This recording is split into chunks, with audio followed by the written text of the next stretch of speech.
ನಮಸ್ಕಾರ ಎಲ್ಲರಿಗೂ. ಮೊದಲನೇದಾಗಿ ನಾಗು ನೈನ್ ಭಕ್ತಿ ಸಮಾಚಾರ ಚಾನಲ್ಗೆ ಸ್ವಾಗತ. ಇವತ್ತಿನ ಸಂಚಿಕೆಯಲ್ಲಿ ಒಳ್ಳೆ ಒಂದು ಏಂಜಲ್ ನಂಬರ್ ಬಗ್ಗೆ ಹೇಳ್ತಾ ಇದ್ದೀನಿ ಮುಂದೆ ಮನಿ ಮೋಟಿವೇಶನ್ ವಿಷಯದಲ್ಲಿ. ಅದು ಯಾವುದು ಅಂದ್ರೆ 845 ಅನ್ನೋ ಒಂದು ತುಂಬಾ ಇಂಪಾರ್ಟೆಂಟ್ ಆದ ಏಂಜಲ್ ನಂಬರ್ ಇದೆ. ಇದನ್ನ ಯಾವ ರೀತಿ ಬಳಸಬೇಕು, ಯಾವ ರೀತಿ ಆಕ್ಟಿವೇಟ್ ಮಾಡ್ಕೊಬೇಕು ಅಂದ್ರೆ, ನೀವು ಈ ಮಂತ್ರವನ್ನ ಬಂದ್ಬಿಟ್ಟು ಯೆಲ್ಲೋ ಪೇಪರ್ ಮೇಲೆ ಬರಿಬೇಕು. ಈ ನಂಬರ್ನ ಗ್ರೀನ್ ಪೆನ್ ಬಳಸ್ಕೊಂಡು ಬರಿಬೇಕು. 845 ಅಂತ ಬರೀಬೇಕು. ಅದನ್ನ ಬರೀತಾ ನೀವು ಈ ಮಂತ್ರವನ್ನ ಪಠನೆ ಮಾಡೋದ್ರಿಂದ ಅದು ಒಳ್ಳೆ ಪವರ್ ತುಂಬಿಕೊಳ್ಳುತ್ತೆ, ಆಕ್ಟಿವೇಟ್ ಆಗುತ್ತೆ ಅಂತಾನೆ ಹೇಳ್ಬೋದು. ಓಂ ಶ್ರೀ ಮಹಾಲಕ್ಷ್ಮಿಯೇ ನಮಃ ಅಂತ 8 ಬಾರಿ ಹೇಳ್ಕೊಬೇಕು.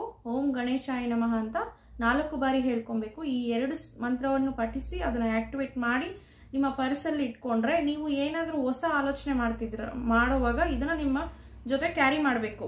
ಅಂದ್ರೆ ಹೊಸ ಕೆಲಸ ಒಂದು ಸ್ಟಾರ್ಟ್ ಮಾಡಬೇಕು ಅಥವಾ ಅಂದ್ರೆ ಚೇಂಜಸ್ ಬಯಸ್ತೀರಲ್ವಾ, ಒಂದು ಒಳ್ಳೆ ಆಲೋಚನೆ ಮಾಡೋ ಟೈಮಲ್ಲಿ